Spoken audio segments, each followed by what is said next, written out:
വിശുദ്ധ ലൂക്കോസ് എഴുതിയ വിശുദ്ധ യോഹന്നാൻ എഴുതിയ സുവിശേഷം 19-ാം അധ്യായം 26-27 വാക്യങ്ങൾ. സ്ത്രീയെ, ഇതാ നിൻ്റെ മകൻ എന്ന അമ്മയോട്, പിന്നെ ശിഷ്യനോട്, ഇതാ നിൻ്റെ അമ്മ. ക്രൂശിലെ 3-ാമത്തെ മൊഴി.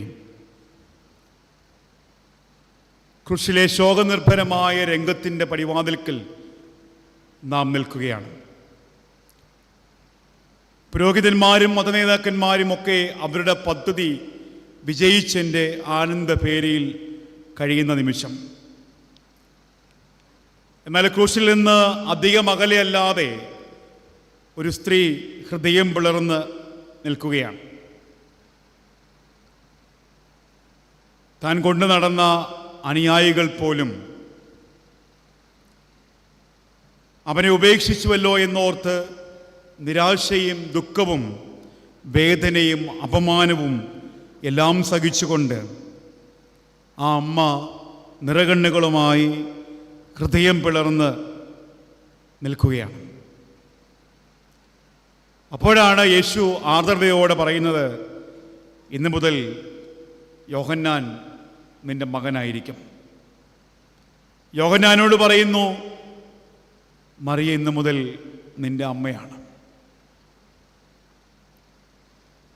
ജീവിതത്തിൽ ഉത്തരവാദിത്തങ്ങൾ ഏൽപ്പിക്കുന്നതിനും ഏൽക്കുന്നതിനും ഏറെ പ്രാധാന്യമുണ്ടല്ലോ.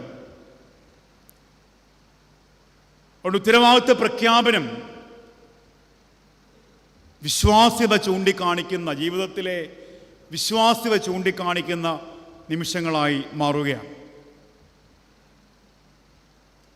ഒരുപക്ഷെങ്കിൽ ക്രൂശിൽ മരണത്തെ നേരിടുന്ന യേശു കർത്താവിന് മരണഭയം ഒട്ടും ഇല്ലായിരുന്നു. എന്നാൽ നിറമിഴികളുമായി കുരിശിൻ ചുവട്ടി നിൽക്കുന്ന മറിയയുടെ ഹൃദയവിചാരങ്ങൾ യേശു കർത്താവ് തൊട്ടറിയുന്നുണ്ട്. ഇസ്രായേൽ ജനതയെ നയിക്കുന്ന യേശു എന്ന രാജാവിനെ ഗർഭം ധരിക്കാൻ അവസരം ലഭിച്ചതിൽ സന്തുഷ്ടയായ മറിയ ഇവിടെ ഇപ്പോൾ നിസ്സഹായയായി നിൽക്കുകയാണ്. ആ നിസ്സഹായ അവസ്ഥയെ യേശു കർത്താവ് തിരിച്ചറിയുകയാണ്. ഒരുപക്ഷെങ്കിൽ വാക്കുകൾ ഉപയോഗിക്കുന്നതിൻ്റെ അല്ലെങ്കിൽ ചില വാക്കുകൾ പറയുന്നതിനേക്കാൾ ഉപരി മുഖഭാവത്തിലും അംഗചൈതന്യത്തിലും നിശബ്ദമായി പെയ്തിറങ്ങുന്ന കണ്ണുനീർത്തുള്ളിയിലും ദീർഘമായി നീളുന്ന ശ്വാസതാളങ്ങളിലുമൊക്കെ സ്നേഹത്തിൻ്റെ കണിയെ യേശു കർത്താവ് തൊട്ടറിയുകയാണ്. അമ്മയുടെ നിറകണ്ണുകളിൽ നോക്കി യേശു പറയുന്നു, ഇതാ നിൻ്റെ മകൻ. ഇവിടെ സ്ത്രീയെ എന്ന് യേശു വിശേഷിപ്പിക്കുന്നത് വിശിഷ്ടമായ അർത്ഥതലങ്ങൾ ഉൾക്കൊണ്ടുകൊണ്ട് തന്നെയാണ്. ഇതാ നിൻ്റെ മകൻ എന്ന് പറയുമ്പോൾ നീ കാണുക, ഒരുപക്ഷെങ്കിൽ നീ അറിയണം, നീ വിശ്വസിക്കണം എന്നൊക്കെ അർത്ഥം നൽകാം. ചുരുക്കത്തിൽ നീ വിശ്വസിക്കണം, ഇന്നു മുതൽ ഇതാണ് നിന്റെ മകൻ. നീ ഉൾക്കൊള്ളണം, ഇന്നു മുതൽ ഇതാണ് നിന്റെ മകൻ. ആ സ്നേഹത്തിലൂടെ അറിയുവാൻ യേശു അവസരം ഒരുക്കി നൽകുകയാണ്. ഒരുപക്ഷെ ഈ കുരിശിൻ ചുവട്ടിൽ രൂപപ്പെട്ട കുടുംബത്തിൻ്റെ ആധാരം ഒരു വിശ്വാസ്യതയാണ് എന്ന് പറയുവാനായിട്ട് സാധിക്കും. ഈ കൂടിച്ചേരലിന്, ആ നിമിഷത്തിന് ഒരു പ്രത്യേകതയുണ്ട്. വ്യത്യസ്തമായ സാഹചര്യത്തിലായിരിക്കുന്ന ഒരു അമ്മയുടെയും മകൻ്റെയും കൂടിച്ചേരലാണ്. മകൻ രാജാവാകുമെന്ന് പ്രതീക്ഷിച്ച സ്ഥാനത്ത് മകനോടൊപ്പം സഞ്ചരിച്ച ശിഷ്യനെ മകനായി സ്വീകരിക്കേണ്ടി വരുന്ന നിമിഷം. രാജമാതാവെന്ന പദവിയിൽ നിന്ന് ദാസമാതാവെന്ന പദവിയിലേക്ക് താഴ്ത്തപ്പെടുന്ന നിമിഷം. ഇവിടെ കാണുന്ന മറ്റൊരു പ്രത്യേകത എന്താണ്? ഉത്തരവാദിത്വ സ്വീകരണം നമ്മൾ കാണുകയാണ്. ഒരുപക്ഷെങ്കിൽ ക്രിസ്തു തന്റെ ജീവിത അനുഭവങ്ങളിലൂടെയും അനുഭവങ്ങളുടെ മധ്യത്തിൽ വെളിപ്പെടുത്തിയ പങ്കുവെക്കലിൻ്റെ അവസാന രംഗമാണ് ഇതെന്ന് പറയുവാൻ സാധിക്കും. എന്നും സ്നേഹമായി, സ്വാന്തനമായി, സാന്നിധ്യമായി കൂടെ ഉണ്ടാകുമെന്ന് പ്രതീക്ഷിച്ച ദൗത്യനിർവഹണത്തിൻ്റെ ചാലകങ്ങളാക്കി താൻ കൂടെ നിർത്തിയ ശിക്ഷഗണങ്ങളൊക്കെ ഓടിപ്പോയ നിമിഷം,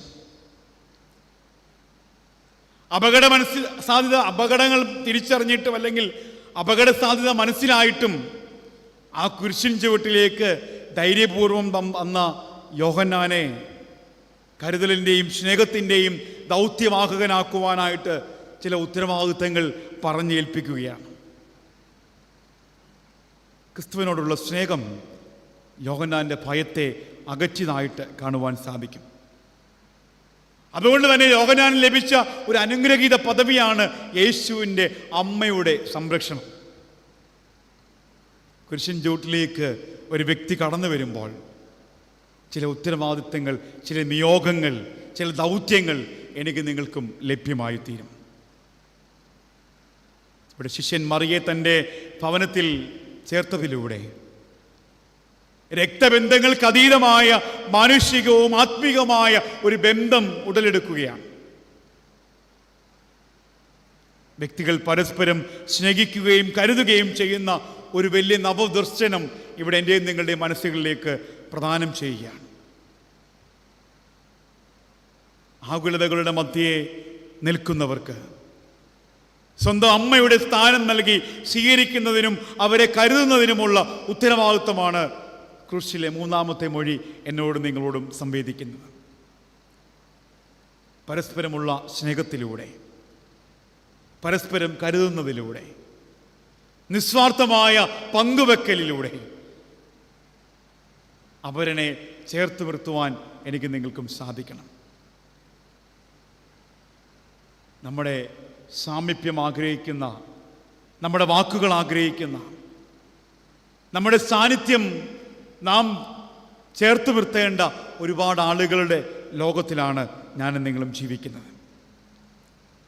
അതുകൊണ്ട് ജീവിതത്തിലെ കുരിശനുഭവങ്ങളുടെ നൊമ്പര വഴികളിൽ സ്ഥാനമോ മാനമോ ഒന്നും നോക്കാതെ പരസ്പരം സാന്ത്വനമാകുവാൻ എനിക്ക് നിങ്ങൾക്കും സാധിക്കണം. നാം നിസ്സഹായരാണ്. നിസ്സഹായനായ മനുഷ്യൻ പരസ്പരം ചേർത്ത് നിർത്തുവാൻ ഇടയായിത്തീരണം. നിസ്സഹായനായ മനുഷ്യൻ പരസ്പരം കരങ്ങൾ ചേർത്ത് നിർത്തുവാൻ ഇടയായിത്തീരണം. ഈ കുരിശിൻ ചുവട്ടിലേക്ക് യോഹന്നാൻ ധൈര്യപൂർവ്വം അടുത്തു വരുമ്പോൾ, ശിഷ്യന്മാർ തന്നോടൊപ്പം നടന്നവരൊക്കെ ഓടിമറഞ്ഞപ്പോൾ, അവരിലേക്ക് അടുത്തു വരുമ്പോൾ ചില ഉത്തരവാദിത്വ നിർവഹണങ്ങൾ തന്നെ ഏൽപ്പിക്കുകയാണ്. തൻ്റെ അമ്മയുടെ സംരക്ഷണം ഏൽപ്പിക്കുകയാണ്. പ്രിയമുള്ളവരെ, ആ കുരിശിൻ ചുവട്ടിലേക്ക് നമുക്കും അടുത്തു വരാം. നമുക്ക് ചെയ്യാനും ധാരാളം ഉത്തരവാദിത്തങ്ങളുണ്ട്. ധാരാളം ദൗത്യങ്ങൾ നമുക്ക് നിർവഹിക്കുവാനായിട്ടുണ്ട്. ആകുലതകളുടെ മധ്യേ നിലനിൽക്കുവാൻ വേണ്ടിയല്ല, മറിച്ച് ആകുലതകളുടെ മധ്യേ, വേദനിക്കുന്നവരുടെ മധ്യേ സ്വാന്തനമായി തീരുവാൻ എനിക്ക് നിങ്ങൾക്കും സാധിക്കണം. ഇവിടെ അമ്മയോട് പറയുകയാണ്, ഇതാണ് നിൻ്റെ മകൻ. യോഹന്നാനോട് പറയുന്നു, ഇന്നു മുതൽ ചില ഉത്തരവാദിത്തങ്ങൾ നിന്നെ ഞാൻ ഏൽപ്പിക്കുകയാണ്. ഉൾക്കൊള്ളലിൻ്റെയും സ്വീകരണത്തിൻ്റെയും ചേർത്ത് നിർത്തലിൻ്റെയും ഒക്കെ നിമിഷങ്ങളായി കുരിശിൻ ചുവട് മാറുകയാണ്. എനിക്ക് പ്രിയമുള്ളവരെ, നമുക്ക് ആ കുരിശിൻ ചുവട്ടിലേക്ക് അടുത്തു വരാം. നമ്മുടെ വാക്കുകളേക്കാൾ ഉപരി, നമ്മുടെ ചില പ്രകടനങ്ങളെക്കാൾ ഉപരി സാന്ത്വനമായി തീരുവാൻ, വേദനിക്കുന്നവരെ ചേർത്ത് നിർത്തുവാൻ, അവരനെ ചേർത്ത് പിടിക്കുവാൻ, അവരുടെ ദുഃഖത്തിൽ പങ്കുചേരുവാൻ, സമൂഹത്തിൽ നമ്മെ ആവശ്യമുള്ളവരുടെ ഇടയിലേക്ക് ഇറങ്ങിച്ചെല്ലുവാൻ ഇവിടെ യേശു കർത്താവ് യോഹന്നാന് നൽകിയ ചില നിയോഗം പോലെ ചിലരെയൊക്കെ ചേർത്ത് പിടിക്കുവാൻ, ഒരു മകനായി, മകളായി, നല്ല സഹോദരങ്ങളായി, നല്ല പിതാവായി, നല്ല മാതാവായി സമൂഹത്തിൽ നിലനിൽക്കുവാൻ എന്നെയും നിങ്ങളെയും വിളിക്കുകയാണ്. ആ വിളി കേൾക്കുവാൻ എനിക്ക് നിങ്ങൾക്കും ഇടയായിത്തീരുമോ? നമുക്കും ചേർന്ന് പ്രാർത്ഥിക്കാം. ഞങ്ങളെയും അവിടുത്തെ കനിവിൻ്റെ, അലിവിൻ്റെ ചാലകങ്ങളാക്കി തീർക്കണമേ. ഞങ്ങളെയും അവിടുന്ന് സ്വീകരിക്കണമേ. സ്നേഹത്തോടെ ഇടപെടുവാൻ അലിവിൻ്റെ ശാലകങ്ങളാക്കി ഞങ്ങളെയും തീർക്കണമേ എന്ന് നമുക്കും ചേർന്ന് പ്രാർത്ഥിക്കാം. അനുദൈവത്തിൻ്റെ പരിശുദ്ധാത്മാവ് എന്നെ നിങ്ങളെയും സഹായിക്കട്ടെ. ആമേൻ.